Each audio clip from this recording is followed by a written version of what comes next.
Now that there are too many streaming services and they're getting more and more expensive, we're checking out some of the best and worst horror movies across Netflix, Amazon Prime, Shudder, Crackle, and so on to see are they worth buying a physical copy to preserve. I'm Rob from the Masters of Nonsense, and I watched the Texas Chain Saw Massacre on Freevee.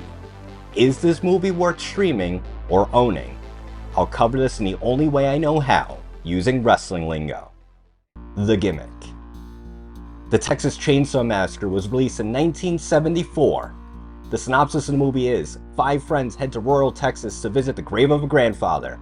On the way, they stumble across what appears to be a deserted house, only to discover something sinister within.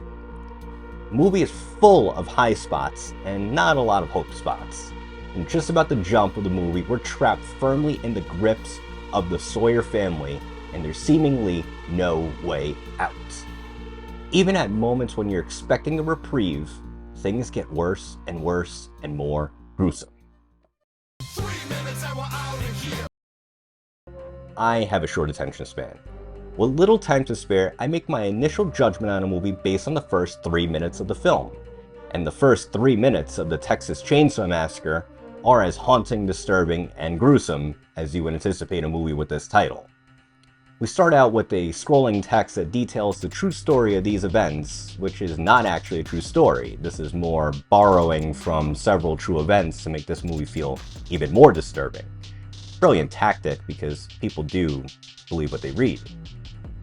After the scroll, we get stills of a decomposing body, terrifying sound effects of photos being taken, and a radio news story about grave robbers who are digging up corpses and chopping them up and putting them on display in the town. What's incredible to me is that this is the first 3 minutes of the movie, and you can't not feel disturbed by it. And there's so much more to come. Blood and guts. I've seen this movie a few times already, so I knew what I was getting into. Everything about the movie feels dirty. Everyone looks uncomfortable with their lives already before the massacres start. You can feel the heat and disgust in every part of this movie, and it really does work. It really captures you. The first 3 minutes really sets the pace of what's to come, and it just constantly escalates from there. The first kill is iconic, and because it feels so real. That's when we get our reveal of Leatherface in his full gimmick. A large, imposing monster who kills without remorse. What gets me every single time I watch this movie is how the Sawyer family, and Leatherface in particular, do all of this with no regard whatsoever for human beings. There's no anticipation, no taunting, just bash you in the head with a hammer, throw you on a meat hook, and start chopping away. The Big Leg. I'd call this movie more of an event than anything. This isn't something you put on randomly, you have to plan it out days in advance because you just know you're not going to feel good after you watch it. And on top of that, after I watch this movie, everyday sounds start to become more unnerving to me. Sure, a pig squealing or a chicken clucking is a little bit unnatural for me in New York, but the motor of a generator or a chainsaw makes me second guess whether or not I should be running. Even the word chainsaw went from being an everyday tool to a horrific weapon as soon as you heard the word being said. This is not a horror movie in its normal sense. We're not here to root for the heels and want the faces to meet their demise. Kind of actually want the opposite. We want them to get out. And it's very hard for them to get out in the situation that they're in. Still, the Sawyer family is the true star here. Their legacy is felt in movie and pop culture even 50 years after this movie has been released. The franchise runs deep with 9 total movies, remakes, and spin-offs, and it even has its own dedicated game where you get to play as the family chasing your victims. This is cinema at its finest and horror at its most gruesome. It still remains one of the most revered horror movies of all time. Now that is true impact. Going Home. As I mentioned, I watched this movie on Freevee, but it is also available on Peacock, Tubi, the Roku channel, Pluto TV, Plex, and AMC Plus as of the day of this recording. There are no shortage of ways of watching this movie these days, but the experience of watching this movie with ads is awful. Case in point, in the beginning of the movie, we get the hitchhiker that comes in, He cuts himself, cuts Frankie, and then gets kicked out of the van. As soon as this moment happens, I got hit with a 3-minute ad break.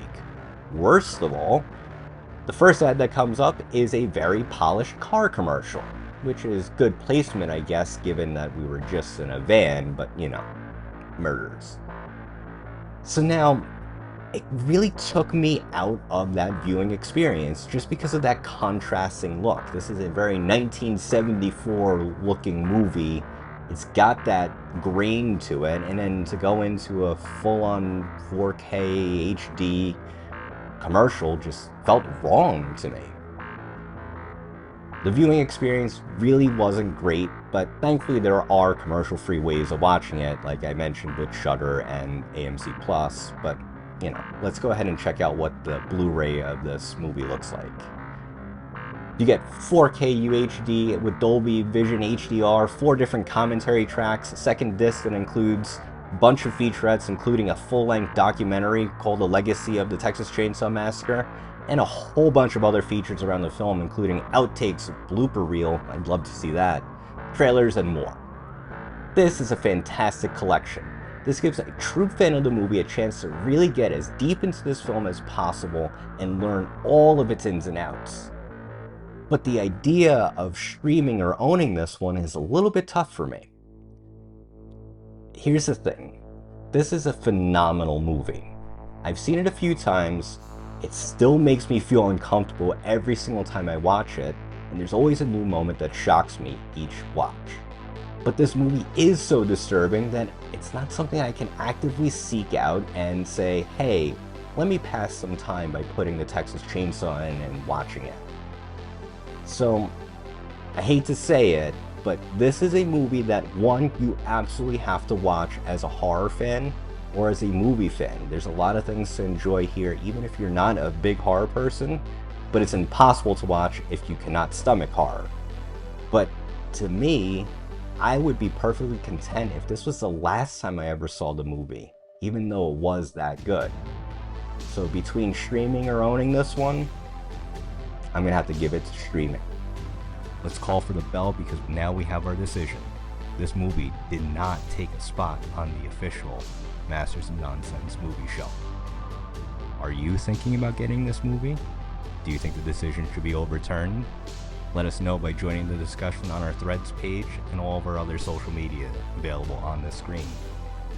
Like, subscribe, repeat, always repeat.